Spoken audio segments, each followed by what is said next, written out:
안녕하세요 여러분. 12월 12일 대강절 세 번째 주일 저희들 고대 안암병원교회 주일 예배를 드리기로 하겠습니다. 우리 다 같이 찬송으로 예배에 정전으로 나아가는 우리가 되기를 바랍니다. 찬송가 9장 찬송하시겠습니다.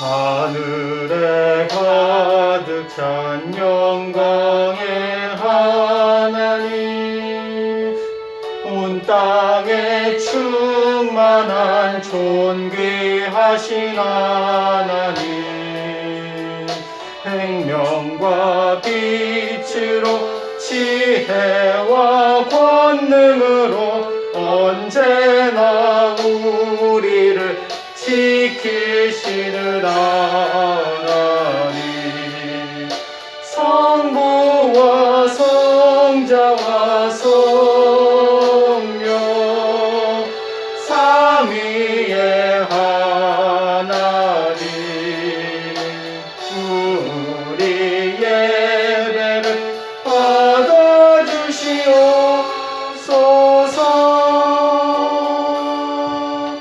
사랑이 넘치는 자비하신 하나님, 은혜가 풍성한 구원의 하나님, 자매의 심령에 평안을 주시옵고 죄악과 허물을 용서하여 주소서.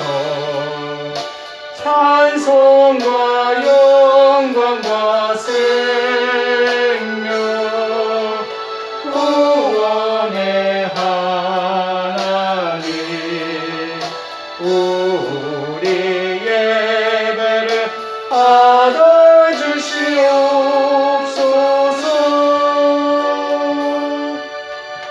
연약한 심령을 굳게 세워주시고 우둔한 마음을 지혜롭게 하시고 주의 뜻 받들어 참되게 살아가며 주 말씀 따라서 용감하게 하소서.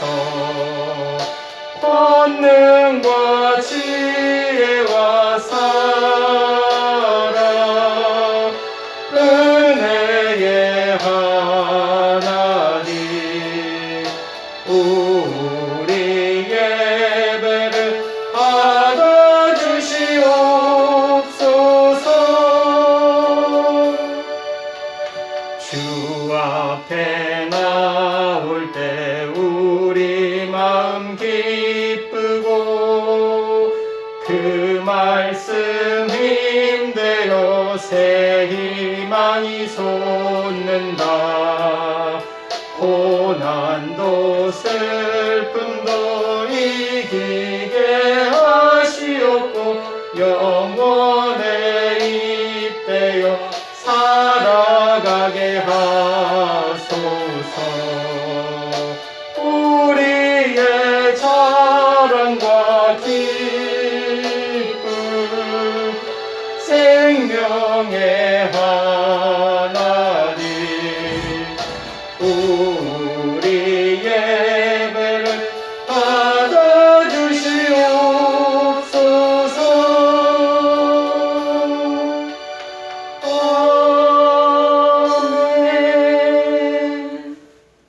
우리 다 같이 사도신경 고백하시겠습니다. 전능하사 천지를 만드신 하나님 아버지를 내가 믿사오며 그 외아들 우리 주 예수 그리스도를 믿사오니 이는 성령으로 잉태하사 동정녀 마리아에게 나시고 본디오 빌라도에게 고난을 받으사 십자가에 못 박혀 죽으시고 장사한 지 사흘 만에 죽은 자 가운데서 다시 살아나시며 하늘에 오르사 전능하신 하나님 우편에 앉아 계시다가 저리로서 산자와 죽은 자를 심판하러 오시리라. 성령을 믿사오며 거룩한 공예와 성도가 서로 교통하는 것과 죄를 사하여 주시는 것과 몸이 다시 사는 것과 영원히 사는 것을 믿사옵나이다. 아멘. 오늘 하나님께서 저희들에게 주시는 말씀은 먼저 구약성경 역대하 26장 16절에서 19절과 그리고 신약성경의 빌립보서 2장 5절에서 6절 두 군데 말씀을 보시기로 하겠습니다. 역대하 26장 16절에서 19절은 여러분 가지고 있는 성경책 690쪽 구약을 보시면 됩니다. 그리고 빌립보서 말씀은 또 여러분들 319쪽 신약성경 319쪽 역대하는 690쪽에 있습니다. 16절부터 19절까지 그리고 빌립보서도 제가 봉독해 올리겠습니다. 그가 강성하여 짐에 그의 마음이 교만하여 악을 행하여 그의 하나님 여호와께 범죄하되 곧 여호와의 성전에 들어가서 향단에 분향하려 한지라. 제사장 아사랴가 여호와의 용맹한 제사장 80명을 데리고 그의 뒤를 따라 들어가서 우시야 왕 곁에 서서 그에게 이르되 우시야여 여호와께 분향하는 일은 왕이 할 바가 아니오. 오직 분향하기 위하여 구별함을 받은 아론의 자손 제사장들이 할 바니 성소에서 나가소서. 왕이 범죄하였으니 하나님 여호와에게서 영광을 얻지 못하리이다. 우시야가 손으로 향로를 잡고 분향하려 하다가 화를 내니 그가 제사장에게 화를 낼 때에 여호와의 전 안 향단 곁 제사장들 앞에서 그의 이마에 나병이 생긴지라. 아멘. 빌립보서 2장 5절에서 6절 말씀입니다. 너희 안에 이 마음을 품으라. 곧 그리스도 예수의 마음이니 그는 하나님의 근본 하나님의 본체시나 하나님과 동등됨을 취할 것으로 여기지 아니하시고. 아멘. 겸손의 왕을 기다립니다. 라는 저희들 두 번째 대강절 주일날에는 평강의 왕을 대해서 말씀을 드렸습니다. 오늘은 세 번째 주일날 겸손의 왕인 예수 그리스도에 대해서 말씀드리겠습니다. 여러분 이야기책에 에디스의 우화라는 그런 얘기가 나옵니다. 옛날에 에디스라는 사람이 살고 있었다라는 것입니다. 에디스는 사방으로 주변에 있는 적들의 포위를 당해서 옴짝달짝 못한 그런 실정이 있었습니다.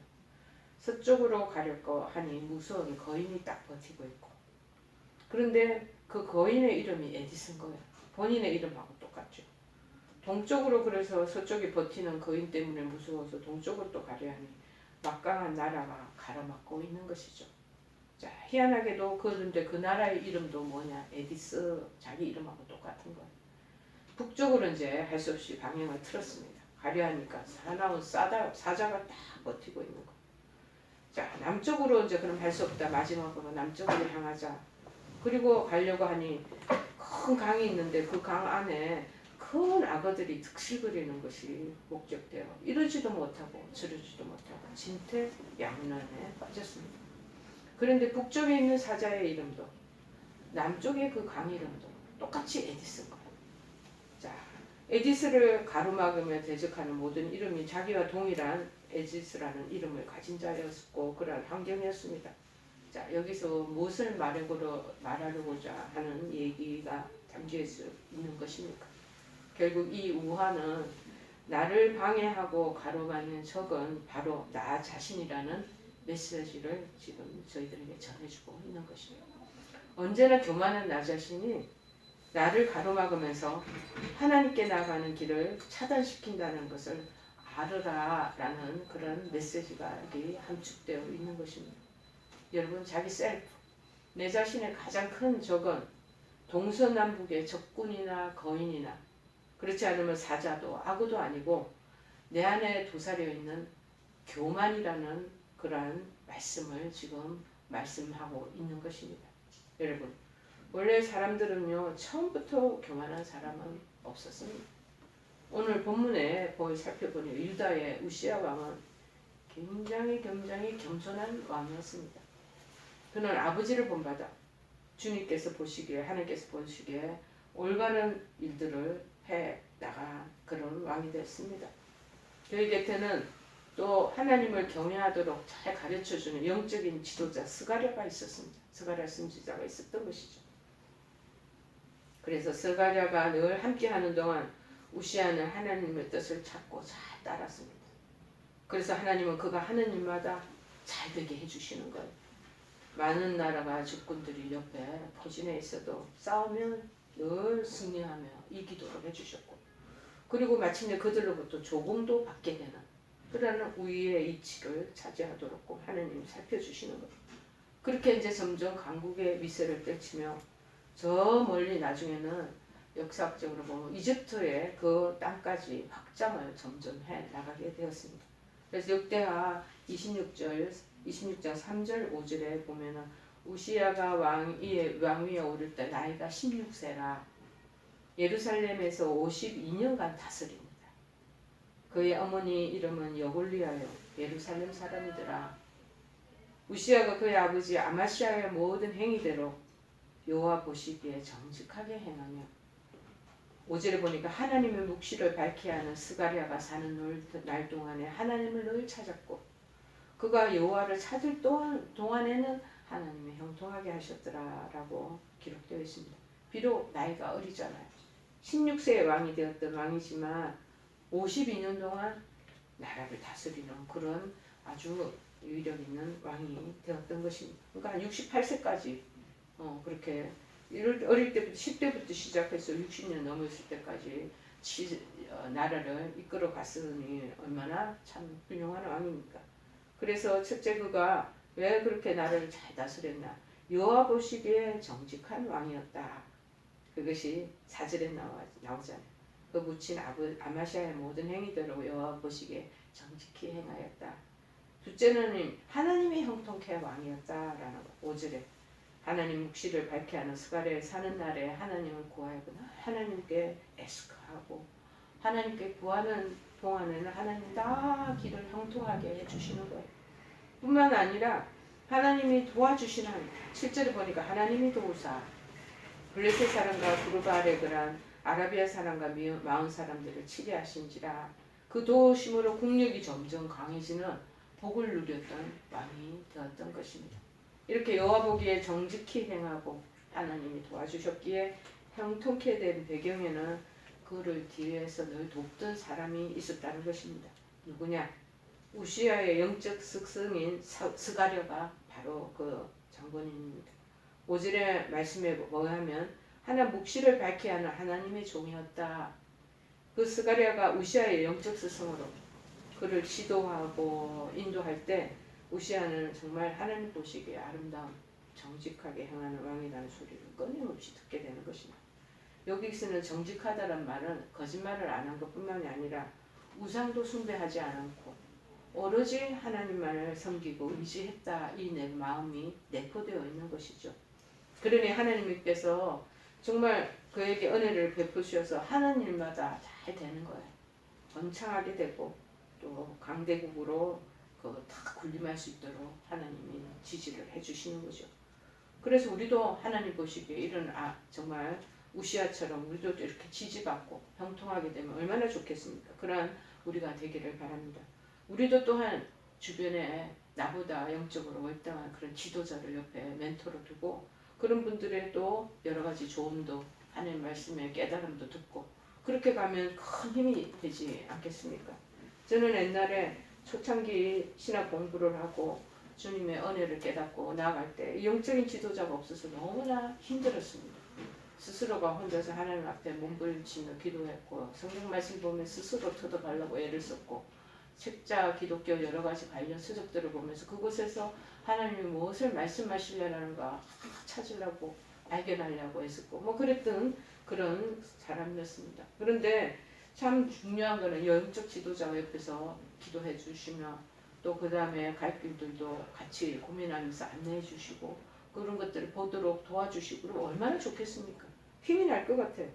자, 그런데 인간의 본성은 잘 나갈 때 조심하고 힘이 있을 때 조심해야 합니다. 여러분, 그렇지 못하는 것이 문제라는 거예요. 드디어 이제 나이가 들어서 자 옆에 영적 지도자 스승이 죽어버리시고 돌아가시고 됐습니다. 그 곁에 영적 지도자가 없으셔 버리자 우시아는 그냥 쉽게 어떤 옆에서 영적인 멘토와 도와주는 분이 있으면 그분의 여러 가지 기도와 그분의 그 안내를 받아서 시리를 해 나갈 것인데 그 옆에 있던 스승이 돌아가시니까 헛헛해진 거예요. 그러다 보니까 무너지기 시작한 거예요. 여러분 골프의 황제 우리가 타이거 우즈도 마찬가지입니다. 옆에서 아버지가 계실 때는 아버지가 그의 모든 어릴 때부터 다 훈련과 그의 영적인 또 그리고 무엇보다도 멘탈에 지지대가 되어준 거예요. 그럴 때 골프의 황제로 이름을 날리지 않았겠습니까? 근데 아버지가 돌아가시고 나자 타이거 우즈도 서서히 그의 실력도 무너지기 시작하고 황제의 자리에서 점점점 벗어나기 시작하지 않았겠습니까? 그래서 각종 스캔들이 시달리게 되고 그리고 점점점 나락으로 빠지게 되는. 근데 지금 우리 인간들이 똑같아요. 마찬가지로 여기에 이 왕도 마찬가지. 옆에 우시아 왕도 쉽게 교만에 빠져든 것 같아요. 그러다 보면 교만이 들어오면 변질이 됩니다. 여러분 변질이 되는 것이 아니고 변화가 되어야 하는데 그렇지 못하는 것. 자, 변질과 변화는 엄청난 차이가 나는 것입니다. 타락하고 잘못된 길로 가는 것은 변질입니다. 그러나 성령 안에서 영적으로 성숙해지면 그거를 성장하고 성숙해지면 변화가 나타났다. 그렇게 우리가 말할 수 있죠. 자, 그럼 우리는 이 상황 속에서 질문을 해보아야 됩니다. 왜 위대한 왕이었던 우시아 왕이 인생 초반과 인생 중반전에 잘 나가다가 인생 말년에 왜 교만해졌을까? 자, 첫째가 뭐냐? 힘이 생겼다는 거. 한 50몇 년 동안 이제 왕이 되어서 절대 주권자로 한번 살아보니 뭔가 모르게 자기 말하는 대로 뭔가 척척 이루어지니까 이제 저절로 강대해지고 주변 국가들로부터 막 추앙을 받게 되고 그러니까 이 힘이 점점점 강력해지잖아요. 힘 생기면 교만해집니다. 인간 누구나 다 똑같습니다. 자, 그래서 16절에 보니까 나오죠.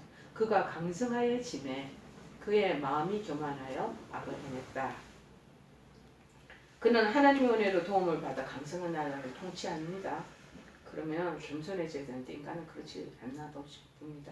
연약한가 그렇게 생각해지는데 그것이 아니고 조금만 힘생기고 조금만 됐다 싶으면 교만해져서 목이 뻣뻣해지고 우쭐우쭐해지는 겁니다.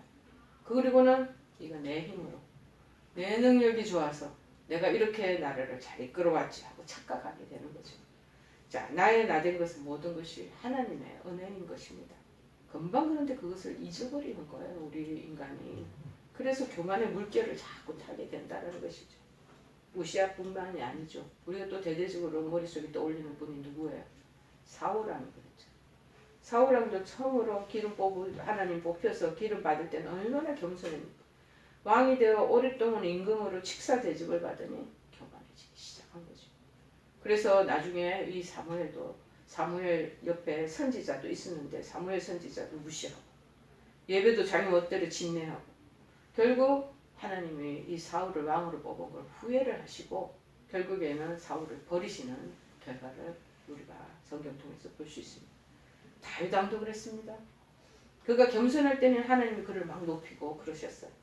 그런데 어느 날 백성의 숫자를 계수하고 신하가 조언을 하는데도 강행을 합니다. 왜 백성 숫자 세는 게 뭐가 잘못이길래 통계되고 그러는 게 왜 잘못이었나 우리가 의아하게 생각할 것입니다. 자, 그렇게 숫자를 세고 그런 여러 가지 저력을 카운트한다는 것은 자기 힘과 저력을 확인하기 위한 의도가 있었다. 모티베이션이 거기서 나오기 때문에 그것을 기뻐하신다는 거예요. 그래서 역대상 21장 1절 2절에도 그렇게 말합니다. 사탄이 일어나 이스라엘을 대적하고 다윗을 충동질해서 이스라엘을 계수하게 하니라. 다윗이 요압과 백성의 지도자들에게 이르되 너희는 가서 브엘세바에서부터 단까지 이스라엘을 계수하고 돌아와 내게 보고해라. 그래서 그 수요를 알게 해라. 그렇게 명령을 내리게 됩니다. 중요한 단어가 나오죠. 이 본문 대립대상 21장 1절 2절에 보면 뭐냐. 사탄이 다윗을 충동했다. 그게 나옵니다. 그냥 되는 게 아니고 사탄이 사람을 충동질하는 것입니다. 백성의 숫자를 계수하게 했던 것입니다. 자, 여기에 다윗이 넘어간 거죠. 사탄이 다윗의 마음속에 교만을 심은 것, 그것이 바로 증거입니다. 그래서 자기 힘을 가시합니다. 우리들도 동일합니다. 마찬가지입니다. 사탄은 때때로 우리를 자꾸 충돌질합니다. 주변의 상황과 여건을 따라서 우리를 자꾸 옆에서 간사하게 교활하게 우리를 욱질 옆에서 자꾸 건드립니다. 너가 이 정도로 잘해오지 않았니? 너 대단해. 그만하면 너 힘으로 된 것이야. 이제도 너가 해온 업적을 자랑하면서 살아도 돼. 그러나 다윗왕이 이런 강대국 하나님의 은혜로 된 건 아니겠습니까? 그런데 백성의 숫자는 다윗의 능력이 있어서 그런 거 아니었잖아요. 우리가 그래서 우리 가정에서나 우리 각자 개인에게도 마찬가지입니다. 이만하면 됐다 하고 자기를 자랑하고자 하는 마음이 우쭐하게 한다면 사단의 충동에 조금씩 넘어가고 있다. 사단은 처음부터 탁 충동질하고 우리를 미혹시키고 유혹하지 않습니다. 아주 작은 것으로부터 서서히 우리 마음속에 끼어들기 시작합니다. 그런데 그토록 위대한 왕도 잘 나갈 때 조심하지 않으니까 사단이 충동질하는 그 역사에 나중에 빠져버리게 되는 것입니다. 우리 인생을 잘 살아가고 초반전, 중반전까지 잘 살다가 말년에 와르르 무너지고 그렇게 망신을 당하는 사람들이 얼마나 많이 있습니까? 우리도 조심해야 합니다. 우리도 사탄의 선물인 교만이 인생의 문 앞에 와 있을 수 있다는 것을 늘 삼가 조심하면서 지내야 할 것입니다. 둘째, 왜 위대한 이 우시야 왕이 말년에 교만해졌느냐? 하나님을 찾느니 등한히 하니까는 교만해. 그러니까 예배를 드리는 일에 자꾸 등한히 하는. 자, 5절에 보니까 하나 묵시를 밝게 하는 스가랴가 사는 날에 하나님을 찾았고, 스가랴가 옆에 영적 스승으로 있을 때는 하나님 찾았어. 그가 여호와를 찾을 동안에는 하나님이 형통하게 하셨더라. 자, 그런데 우시야가 영적 스승인 스가랴의 도움을 받아 신앙생활을 했기 때문에 늘 하나님을 찾게 되지 않겠어요? 여기서 하나님을 찾았다는 말은 오늘날의 말로는 이 영어로는 제가 영어 성경을 보고 seek for 그렇게 되어 있더라고요. 하나님을 예배하는 삶에 충실했다는 말이 아니겠습니까? 그러니 매사 삶 속에 매일같이 하나님을 의지했다는 것. 그럴 때마다 그리고 하나님이 그를 형통케 해주셨다라는 문맥과 서로 연결되어 있죠. 5절에 하나님을 찾을 동안에 이 during the day of Zechariah, 자, 그럴 때 하나님께서는 늘 두려워하고 하나님을 예배하고 하나님을 정말 의지할 때는 형통의 길을 하는데 하나님을 찾지 않을 했을 때는 여기 형통치 못했다는 암시가 여기 깔려 있잖아. 너무나 쉬운 그 안에 그 도식이 형성되어 있어요. 그렇습니다, 여러분. 하나님을 잘 예배하는 동안에는요, 하나님 그 가는 길을 평탄하고 형통하게 해주십니다. 문제는 하나님을 잘 예배하지 못할 때 그러지 못했다는 것이죠. 왜 하나님을 찾지 못했을까요? 한마디로 너무 잘 나가고 인간적인 생각과 개성과 힘이 앞서 있기 때문에 그렇다는 것이죠. 결국 문제는 너무 잘 나갈 때 잘 조심해야 된다는, 한 가정의 가정이나 한 가정의 개인이나 한 가정 교회에 또 담임이나 관계된 모든 여러 가지 직분자들 또 사회의 위정자들 잘 조심해야 됩니다. 잘 되면 잘 될수록요 하나님 눈치를 자꾸 살펴야 돼요. 그러면서 신앙생활 해야 하는데 우리 인간의 약점이 뭐냐, 그러지 않는다는 거예요. 그게 함정이에요, 함정. 인간은 너무 잘 나가면 하나님께 절대 가까이 나가지 않습니다. 적당하게 잘 되지 않을 때, 바닥을 칠 때 하나님을 자꾸 구하고 몸부림치게 되는 거죠. 하나님이 점점 처음에는 그렇게 어려울 때는 우선순위인 영순위에서 점점 괜찮아지고 잘 나가면요, 영순위에서 1순위, 1순위에서 2순위, 점점 저 밑에 순위까지 바쁘니까 분주하니까 이것만 하고 나고 요거 지나서 이렇게 하면서 자꾸 순위가 밀려나는 거예요. 나중에는 점점 하나님을 의식하는 것이 둔감해져 버리는 것입니다. 그러면서 하나님을 점점 안 찾으려고 그러는 게 아니라 시간에 쫓기고 사업에 쫓기고 여러 가지 정황들에 자꾸 그 분주함에 시달리고 그렇게 된다는 거예요. 그렇게 되다 보니 하나님 도우심도 망각하게 되고, 이때까지 내가 그렇게 잘해왔으니까 이만 공적을 이루지 않았냐, 이제 지금 일도 이렇게 하면 잘 굴러갈 수 있을 것이라고 자기 혼자 추정을 하는 거죠. 자, 하나님은 의식하지 않습니다. 도움 찾지 않습니다. 하나님 도움 망각합니다. 그렇게 잘 혼자 모든 것을 잘 이끌어 가려고 이제 마음의 주권을 자기가 다 가집니다. 이런 문제는 우시야 왕만의 문제가 아니라 오늘날 저희들에게도 동일하다는 것이죠. 너무 잘 나가다 보면 신앙이 그래서 습관적으로 형식적으로 되어버리고 마침내 점점 예배가 등한이 된다라는 것입니다. 여러분 코로나19 사태에 비대면 예배가 정말 우리 많이 흥황되는데 이때 참 조심해야 됩니다. 여러분 비대면 예배에 적응하다 보면 편합니다. 옷 갈아입고 나가는 거 등한히 해도 되고 그 부분은 뭐 핑계 삼을 수 있잖아요. 코로나 때문에 감염이 일어나기 때문에. 자 그러나 조심해야 되는 거죠. 하나님 나라 도움으로 우리나라가 잘 되고 또 우리 가정이 잘 되고 우리 형편 좀 살만하고 여유있게 되면 하나님 도움 없이도 살만하다는 생각이 나도 모르게 스며드는 거예요. 자 현대사회가 정신이 없이 바쁜 시대잖아. 굳이 새벽 기도까지 수 예배까지 주일 저녁 예배까지 나갈 필요가 없다는 등식이 딱 생겨버립니다. 결국 종국적으로는 어떤 마음이 생기냐. 하나님 없이도 살 수 있다는 그런 이상한 교만한 생각이 들어와서 자리를 또아리를 딱 치기 시작하는 것이죠. 그러니 망하게 되는 길로 나가게 된 것입니다. 셋째는 뭐냐. 왜 말년이 이렇게 되거냐. 영적 스승의 조언이 없게 되었기에 말씀이 없어서 망해버린 것입니다. 잠언 10장 17절에 말합니다. 훈계를 지키는 자는 생명길로 행하여도 징계를 버리는 자는 그릇 가느니라. 우시야 왕이 복을 누린 배경 중에 가장 큰 역할을 한 사람은 스가랴 선지자였습니다. 자, 스가랴 선지자가 사는 날 동안은 늘 그의 지도, 그 스가랴 선지자 옆에서 기도하지 않았겠습니까? 다 중보해줘도. 저희들이 우리 신우의 모임에 안한골 기도 모임이라는 것이 생겨서 2주에 한 번씩 점심시간에 매 모입니다. 저희들 기도 제목 서로 주거니 받거니 하면서 그 기도로 하나님 앞에 정말 중보하고 그렇게 하죠. 근데 놀랍게도 하나님이 어려운 상황들을 자꾸 응답 주시는 것을 발견하고 서로 쉐어하고 간증할 선거를 자꾸 간증하다 보니 서로에게 도전과 자극이 돼서 또 기도하게 되고 저는 또 더 그 부분에 대한 힘을 얻어서 또 더 옆에서 중보하게 되고 그렇게 되더라고요. 여러분 늘 그런 영적인 관계자들하고 연결되어 있어야 된다는 것이. 자 5절에 보니까 하나님의 묵시를 밝게 하는 스가랴. 하나님을 두려워하는 마음속에서 왕을 직접적으로 간접적으로 가르쳐 주신 스가랴가 있었다는 거예요. 그래서 문제가 없었다는 거예요. 그런데 그가 돌아가시고 나자 그때부터 지도해 주는 사람이 옆에 없으니까 문제가 슬슬 발생하기 시작하는 것이죠. 스승이 가르쳐 주는 말씀이 없으면 그렇다는 것입니다.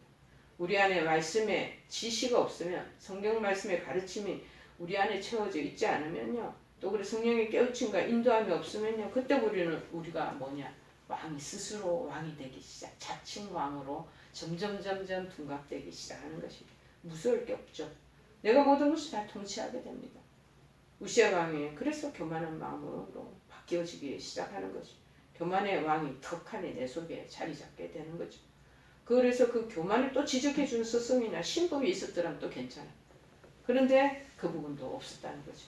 드디어 이제 뭐 아나무인이 돼버렸잖아요. 제사장 아사랴가 제재를 하는데도 이미 우시야는 교만의 도를 뛰어넘게 되거든요. 그래서 16절에 여호와의 전에 들어가서 향단에 분향을 하려 한지라. 17절 제사장 아사랴가 여호와의 제사장 용맹한 자 80인을 데리고 왕을 저지하려니까 혼자 힘으로 안 되니까 제사장들 한 80명을 데리고 확 그 뒤를 따라가. 아니되옵니다 왕이시여. 이제 하려니까 그러니까는 네가 할 바가 왕이 할 바가 아니고 오직 분향하기에 할 구별함을 받은 아론의 자손 제사장들이 이 제사를 지내야 합니다. 왕이여 잘못하면 큰일 납니다. 하나님께 영광을 얻지 못합니다. 하고 옆에서 참사하고 요청을 하지만 안 듣는 것. 악을 행하는 그 마음을 막을 자가 없어요. 아나무인 돼버렸죠. 충고를 받아들일 왕의 태도도 그렇게 오만한 것. 그것이 제일 문제가 아니었습니까? 그런데요 다윗은 달랐어. 다윗은 초창기에는 실수했어요. 나단 선지자가 다윗이 범죄하잖아요. 그에게 나타나 담대하게 죄를 지적하고 막 책망하죠. 자 왕의 입장에서는 누가 죄를 지적하고 책망하면 울분이 개인적으로 올라오죠. 네가 감히 어디 한낱 신하인 주제에 아니면 제사장인 주제에 선지자인 주제에 나한테 뭐라고 하고 막 이렇게 호통을 내릴 거예요. 근데 놀라운 것은 다윗은 자기가 밧세바의 그 가는 문제에 대해서 지적하고 달려드니 책망을 듣고 자신의 죄를 금방 깨닫고 돌이키는 것이 보입니다. 결국 회개함으로 하나님의 큰 은혜를 누리는 다윗으로 바뀌어져 있잖아요. 그만큼 영적 지도자 역할이 굉장히 중요합니다. 깨닫는 대로 즉각 회개하는 자신의 그 태도, 그것도 또한 굉장히 높이 살만한 것이죠. 그런데 현재 우리 불행은 무엇입니까? 우리 주변에 영적 스승이 없다라는 것입니다. 예배를 통한 하나님의 말씀의 설교를 통해 흘러나올지인데 그 책망을 듣도록 성령께서 직접 개입하신다. 그런 상황을 우리는 또 아셔야 됩니다. 옆에서 영적 스승이 없을지라도 이 성령께서 우리의 보혜사 성령님, 보혜사가 되어주신다는 것이죠. 그래서 말씀을 읽고 자꾸 묵상하면서 다윗처럼 자신의 죄를 깨닫고 돌이키는 것이 너무나 큰 은혜가 된다는 것입니다. 예배를 무시하고 책망을 무시했던 교만한 요시야 왕의 한 결과를 볼까요? 첫 번째가 뭐냐? 나병 환자가 되는 것. 두 번째가 뭡니까? 왕권이 박탈이 되는 것. 셋째가 결국 유배를 당하게 됩니다. 자, 건강을 잃어버렸죠? 권력 잃어버렸죠? 인간관계 다 단절되고 고립되어 버리잖아요. 그리고 다시는 예배드릴 수 없는 신세가 되는 그런 말로를 맞이하고 말았습니다. 교만하면 결국 다 잃게 되는 것입니다. 그래서 우리 주님은 우리에게 겸손이 복이라고 늘 말씀하십니다. 겸손이 능력이다. 잠언 18장 12절에 말합니다. 사람의 마음의 교만은 멸망의 선봉이라고. 사람 그 마음에 오는 교만은 멸망으로 앞져가는 그 제일 지침이 된다는. 그러나 겸손은 겸손하면 할수록 하나님 계속 세워주셔요. 종기의 길잡이가 된다. 자, 그래서 야고보서 4장 6절에도 말합니다. 하나님께서 그러나 더욱 큰 은혜를 주시나니 그러므로 일렀으되 하나님 교만한 자를 물리치시고 겸손한 자에게는 은혜를 주신다. 그렇게 말씀합니다. 우리는 지금 대강절 셋째 주일을 보내고 있습니다. 이 대강절의 영어로 애드번트. 애드번트는 무슨 뜻입니까? 예수 그리스도의 오심을 기다리는 절기라는 것. 대강절, 이 애드번트는 옴, 도착의 의미, 어드밴스에서 라틴어에서 유래되는 말입니다. 교회력의 시작은요, 대강절로부터 시작이 됩니다. 우리는 1월달부터 시작이 된다는데 교회 역사는 이 대강절로부터 시작이 된다는 것입니다. 그러므로 교회력으로는 대강절은 12월 25일 전 4주일에 걸쳐서 지켜지는 거예요. 이때는 전통적으로 대강절 촛불, 애드번트, 캔들리 그때 세워집니다. 4개의 초는 대림 4주일을 나타내는 거예요. 우리는 세상을 살아가는 동안 4시라는 숫자가 지닌 깊은 의미를 알 수 있습니다. 동서남북의 4방향을 세상의 모든 것, 세상 전부를 뜻한다면 그리스도의 빛은 세상 모든 것을 두루두루 비춰준다라는 것을 말하는 것이죠. 그래 대림의 초는 주일마다 하나씩 새 초에 불을 붙이는 것입니다. 그 빛은 그리스도를 상징하는 거죠. 상징하면서 우리가 가야 할 앞길을 앞서서 인도해 주시는 그런 불빛이다. 초의 색깔을 보면은요, 성탄 대축일에 가까울수록 진홍색에서 점점점 하얀색으로 변해가고 있습니다. 그래서 이사야서 1장 18절 말씀이 또 올리게 되죠. 너희 죄가 진홍같이 지금 붉을지라도 눈과 같이 희어지며 너희 죄가 다홍같이 붉어도 양털같이 되리라. 한 말씀처럼 아기 예수님을 맞이하는 우리의 마음은 이제 무엇에도 물들지 않은 하얀 마음, 깨끗한 마음, 비워진 마음이 되어야 된다는 것을 의미하죠. 그래서 마지막 초가 화이트 그리스도의 촛불, 캔들이라는 그 뜻이에요. 그래서 25일 성탄일에 이 마지막 촛불을 흰색을 딱 밝히면 우리가 어두운 세상에 생명을 빛으로 오신 예수 그리스도를 받아들이고 우리를 죄를 다 씻어주시고 구원하시는 흠없는 하나님의 어린 양으로 탄생하시는 예수 그리스도를 경배하며 온 세상에 알리는 것입니다. 여러분, 겸손의 왕으로 오시는 예수님을 기다리는 우리가 되어야 되지 않겠습니까? 그래서 대강절을 이 마음으로 잘 준비하시고 신이신 하나님이 사람으로 오시는 거예요. 이게 바로 겸손의 시작이 아니겠습니까? 신은 저 하늘나라에 계셔 우주 만물을 통치하고 계셔야 되는데 하늘의 미미한 그냥 마구간에서 정말 아기 예수로 어른을 오시지도 않고 말 타고 그냥 존귀한 그런 화려한 옷을 입고 오시지도 않고 그냥 마구간에 어린아이로 오시잖아요. 겸손의 상징을 의미하는 거죠. 30년, 3년간 또 계시잖아요. 사시면서.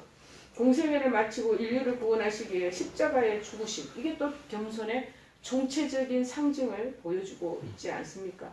그렇게 하신 우리 주님은 내 자신을, 자기 당신을 소개할 때 오늘 빌립보서의 말씀에 나는 마음이 온유하고 겸손하니 내게 배우라.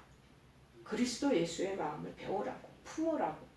간직하라고 우리에게 말씀하고 계시는 것입니다. 그래서 하나님과 동등됨을 취할 것으로 여기지 아니하고 오히려 자기 자신을 자꾸 비워서 종의 형체를 가지사 사람같이 되셨다. 오늘 빌립보에서 바울은 말합니다. 그리스도와 같이 행동하라. 그렇게 말하지 않고요. 그리스도와 같이 품어라. 그리스도와 같이 마음을 가지고 생각하라. 이것이 문제의 원인은 행동 이전에 마음에 있다는 것 말. 그리고 행동은 마음을 따른다는 바울의 사고 생각하는 것을 반영하는 것이 아니겠습니까? 여러분, 이 생각이 프로네마는 빌립보에서 무려 10번이나 계속 이 용어가 사용되고 있습니다. 그리스도의 십자가의 반대편에 있는 자들은 자꾸 땅의 일을 생각해요. 프로네마. 그렇지만 성도들은 그리스도의 마음, 그 생각, 프로네마를 품어놔야 된다는 거. 그래서 한 마음을 가지라는 거. 같은 사랑을 가지고. 하나님 사랑과 그렇지 않은 사람의 차이는 신앙 고백의 차이뿐만 아니라 마음과 생각도 차이가 난다는 것입니다. 사실 예수님은 하나님과 동등될 것을 취할 것으로 생각하지 않으셨다. 이 바울이 말하는 것은 예수님께서 이렇게 생각하셨던 것처럼 너희도 스스로 낮아지고 비워지려는 생각을 가지라는 것 얘기하시는 것 아니시겠습니까? 바울의 권면은 다른 데 있지 않습니다. 높은 데 마음을 두지 말고 낮은 곳에 자꾸 마음을 두라고 우리에게 권고하고 계시는 거죠. 아니 이 표현은 높은 데 마음을 두고자 하는 우리의 욕망이 있잖아요. 인간의 욕망. 이거를 포기하는 것과 관련되어 있습니다. 그러나 하나님과 동등됨을 취할 것으로 여기지 아니하시고 오히려 자기를 비워 종의 행체를 가졌었다는 말은 낮고 보잘것없는 자들과 자신을 동일시할 수 있어야 한다는 것을 의미하는 내용입니다. 행동의 문제이기도 하지만요. 동시에 마음의 문제인 것을 우리에게 말씀하고 가르치는 것입니다. 그렇습니다.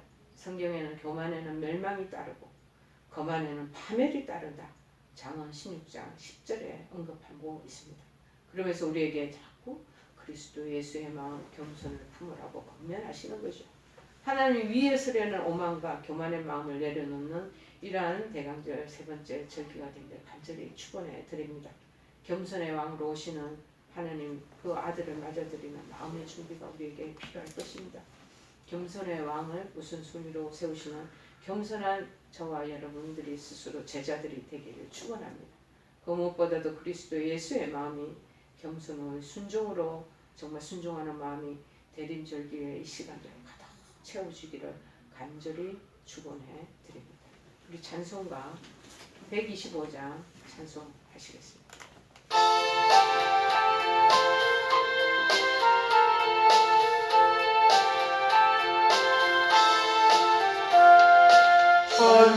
천사들의 노래가 하늘에서 들리니 상과들이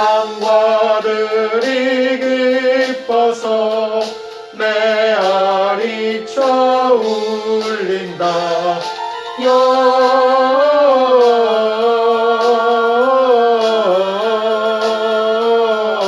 영광을 높이 계신 주께 영광을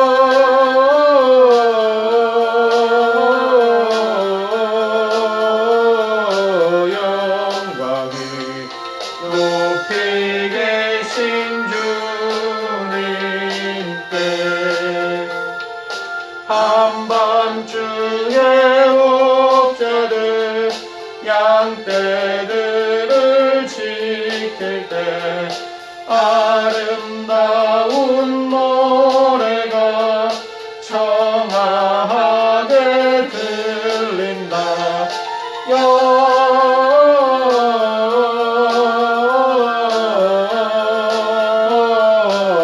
영광이 높이 계신 주께 영광이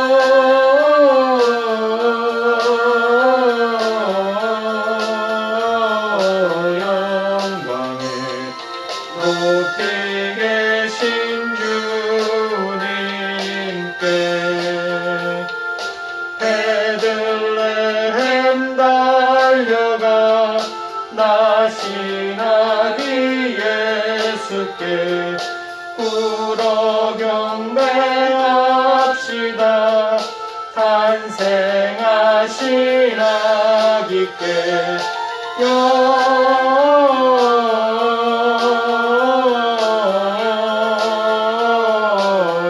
영광을 높이 계신 주께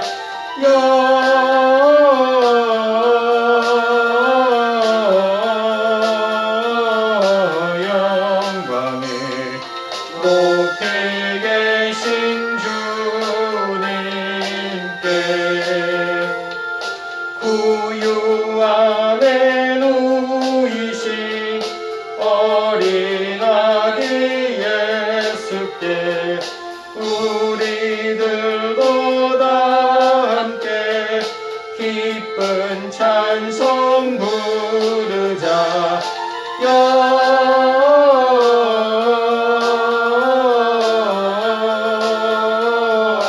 영광을 높이 계신 주께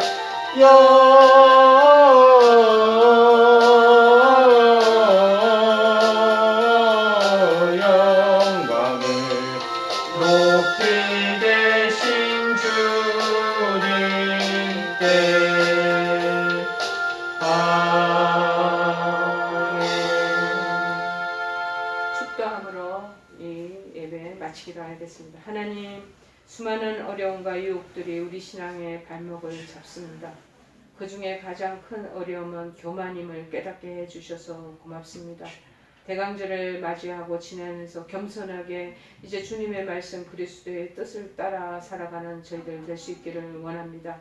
조금씩 주님의 마음을 품고 닮아가도록 은총을 베풀어 주시옵소서.